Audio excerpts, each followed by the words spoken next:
latar belakang saya adalah cucu atau anak juga dari petani.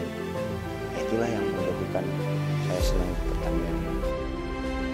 Jadi waktu dari muda saya udah nggak berpikir akan jadi pegawai apa, menjadi pegawai swasta atau jadi pegawai negeri juga, tidak juga.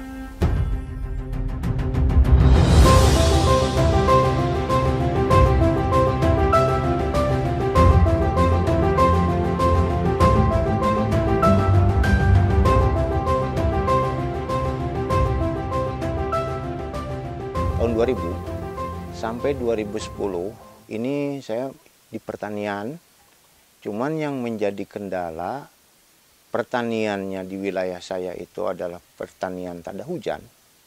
Jadi cuma mengandalkan hujan, tapi yang sebelah ada yang semi, jadi nggak teririgasinya terorganisir gitu, hanya ada air dan ketika ada air mereka baru bisa mengairi sawah. Nah, yang jadi kendala saya harus kembali ke hutan ketika saya nanam padi di satu wilayah yang fasilitas irigasi semi itu, ini kehilangan air. Apalagi yang di tada hujan. Sedangkan solokan ada, airnya nggak ada, ini sebenarnya kendalanya di mana sih gitu. Dan karakter itulah yang selalu muncul di pertanian.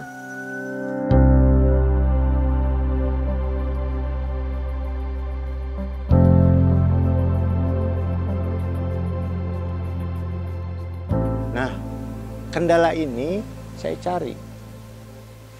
Ternyata itu yang berkendala adalah di hulunya. Di sumber yang tadinya anak sungai atau memang sumber sungai itu sendiri yang harus mengalirkan airnya ternyata tidak ada. Yaitu di hulu. Hulu itu ada di mana? Pasti ada di gunung. Nah, saya larilah ke sana untuk memperbaiki lahan-lahan di daerah area hulu-hulu mata air ini, ya saya coba untuk menghijaukan.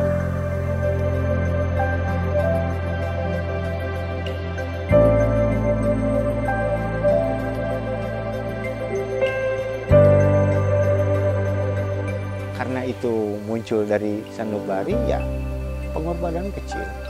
Tapi saya insya Allah ini akan harus menghasilkan, jangankan untuk saya saja, tapi mereka lah yang harus kami.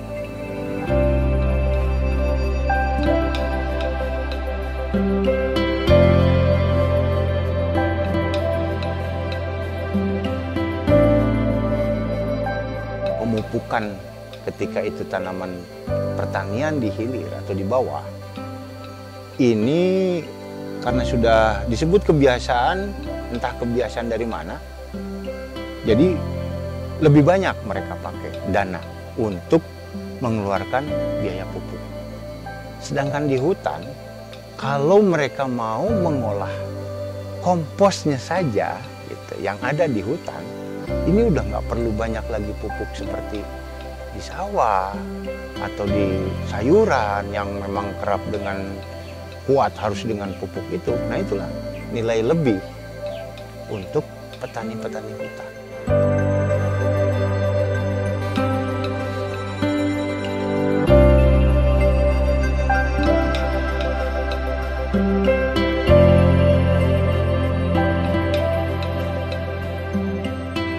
Di bawah 700 mdpl ya, 700 meter dari permukaan laut, ini kebanyakan lahan agak kritis.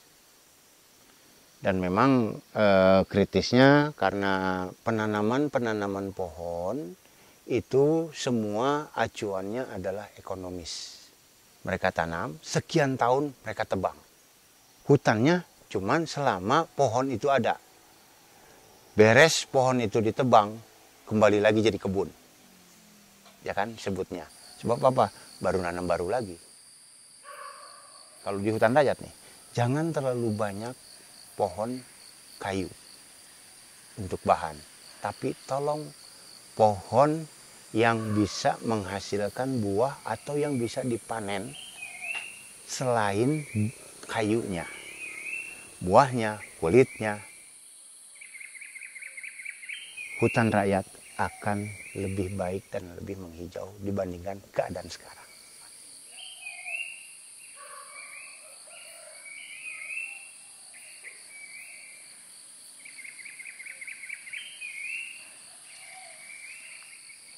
Sedangkan kita menanam pohon dan secara tidak tahu dan tidak sadar itu si pohon menghasilkan oksigen dan oksigen itu dipakai untuk bernapas semua makhluk yang hidup, yang bernyawa. Itu apakah tidak disebut sedekah? Dan kita tidak tahu dan tidak pilih apakah ini satu pohon ini oksigennya khusus buat saya, kan enggak. Itu buat siapa saja. Dari hewan terkecil yang namanya kutu, cek orang Sunda mah kutu tongo walang taga, sampai gajah yang besar yang bernapas, itu mereka semua menghisap oksigen. Kita ada di tengahnya.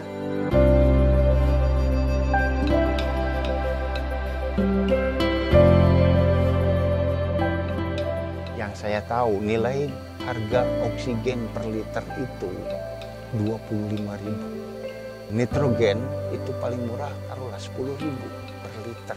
Sedangkan kita butuh napas, bernapas. Oksigen itu butuh berapa liter sehari dan nitrogen berapa liter, belum yang lain dan yang lain. Nominalnya tidak kelihatan tapi nilainya tetap ada.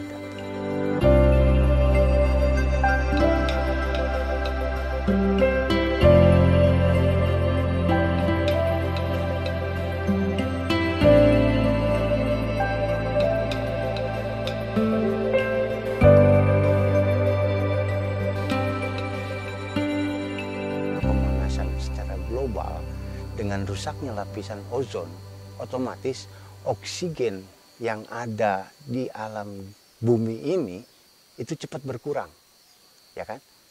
Ketika cepat berkurang kita harus bertindak apa, kan gitu. Nah, di Indonesia ini sangat dibutuhkan untuk penghijauan atau dibutuhkan penanaman-penanaman ini. Sebab pohon di Indonesia tidak pernah mati atau tidak pernah putus daunnya selama sepanjang tahun. Ketika dunia juga penting ke Indonesia, ada perlunya ke Indonesia ketika menghasilkan oksigennya sepanjang hari dan sepanjang tahun.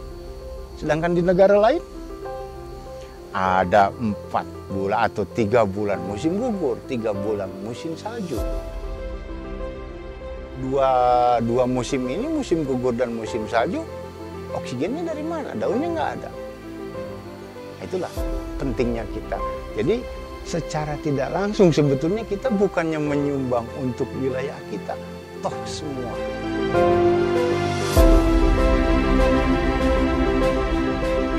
Itulah yang disebut Indonesia adalah paru-paru dunia.